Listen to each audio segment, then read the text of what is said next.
ನನ್ನ ಹೆಸರು ಲಿಯೋ ಅಂತ. ನಾನು ಬೆಟ್ಟದಾಸನಪುರದಿಂದ. ಫ್ರೀಡಮ್ 2ಗೆ ಬರಬೇಕಂತ ನೋಟಿಸ್ ಬಂದು 1 ಮಂತ್ ಮುಂಚೆನೇ ವಾಟ್ಸಪ್ಪಲ್ಲೆಲ್ಲ ಬಂದಿತ್ತು.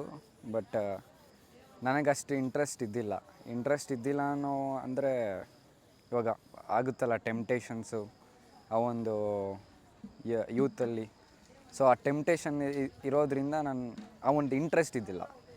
ಸೊ ನಮಗೆ ಬ್ರದರ್ಸ್ ಎಲ್ಲ ಹೇಳಿದರು, ಈ ಥರ ಫ್ರೀಡಮ್ 2 ರಿಟ್ರೀಟ್ ಇದೆ, ಬಂದು ಜಾಯ್ನ್ ಆಗಿ ನಿಮ್ಗೆ ಫ್ರೀಡಮ್ ಸಿಗುತ್ತೆ ಅಂತ. ಸೊ ಆ್ಯಕ್ಚುಲಿ ಬಂದು ನಾನು ಒಂದು ಸ್ಪಿರಿಚುವಲ್ ಆಗಿದ್ದರೂ ಕೂಡ ನಾನು ಎಲ್ಲೋ ಒಂದು ಲ್ಯಾಕ್ ಮಾಡ್ತಾಯಿದ್ದೆ ಹಿಂದೆ. ಸೊ ನಾನು ಬಂದು ಟ್ರೈ ಮಾಡೋಣ ಅಂತ ನೋಡಿ ನನ್ನ ಟೈಮ್ ಕೊಟ್ಟು ಫಸ್ಟ್ ಡೇಯಿಂದನೇ ಬರೋದಕ್ಕೆ ಸ್ಟಾರ್ಟ್ ಮಾಡಿದೆ. ಫಸ್ಟ್ ಡೇ ಬಂದೆ, ಏನೋ ಕೇಳಿಸ್ಕೊಂಡೆ, ಅದನ್ನು ಮತ್ತೆ ಹೋಗಿ ನಾನು ಮನೆಯಲ್ಲಿ ಅದನ್ನು ಧ್ಯಾನ ಮಾಡಿದೆ, ಸ್ವಲ್ಪ ಅರ್ಥ ಆಯಿತು.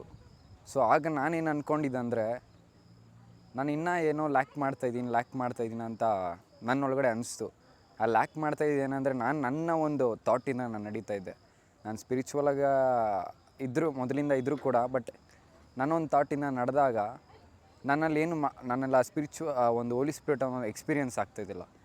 ಬಟ್ ನಿನ್ನೆ ನನಗೆ ಆ ಒಂದು ವಾಕ್ಯಗಳಿಂದ ಅಥವಾ ಬ್ರದರ್ಸ್ ಸಿಸ್ಟರ್ಸ್ ಹೇಳಿರೋ ವಾಕ್ಯಗಳಿಂದ ನನಗೆಲ್ಲೋ ಒಂದು ಟಚ್ ಆಯಿತು. ಅಥವಾ ನಾನು ಮಾಡ್ತಿರೋದು ಮಿಸ್ಟೇಕ್ ಅನ್ನಿಸ್ತು. ನನ್ನ ಒಂದು ಪಾಸ್ಟ್ ಲೈಫ್ ಅನ್ನೋದಕ್ಕಿಂತ ಒಂದು ಸ್ಪಿರಿಚುವಲ್ ಆಗಿದ್ದು ನಾನು ಮಾಡ್ತಿರೋದು ತಪ್ಪು ಅನ್ನಿಸ್ತು.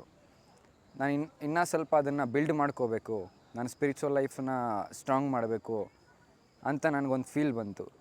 ನನಗೆ ಇಲ್ಲಿ ಬಂದಿದ್ದು ನಿಜವಾಗ್ಲೂ ಯೂಸ್ ಆಯಿತು. ನನಗೆ ಒಂದು ಕ್ವಶನ್ ಇತ್ತು. ಆ ಕ್ವಶನ್ನು ನಾನು ಕೇಳಿದೆ, ಆ ಕ್ವಶನ್ಗೆ ಆನ್ಸರ್ ಕೂಡ ಸಿಕ್ತು. ನಾನು ಕೌನ್ಸಿಲಿಂಗ್ ಕೂಡ ಮಾಡಿದೆ, ನನಗೆ ಅದು ಹೆಲ್ಪ್ ಆಯಿತು. ಸೊ ಟೋಟಲಿ ನನಗೆ ಫ್ರೀಡಮ್ 2 ಬಂದು ಹೆಲ್ಪ್ ಆಯಿತು. Thank you.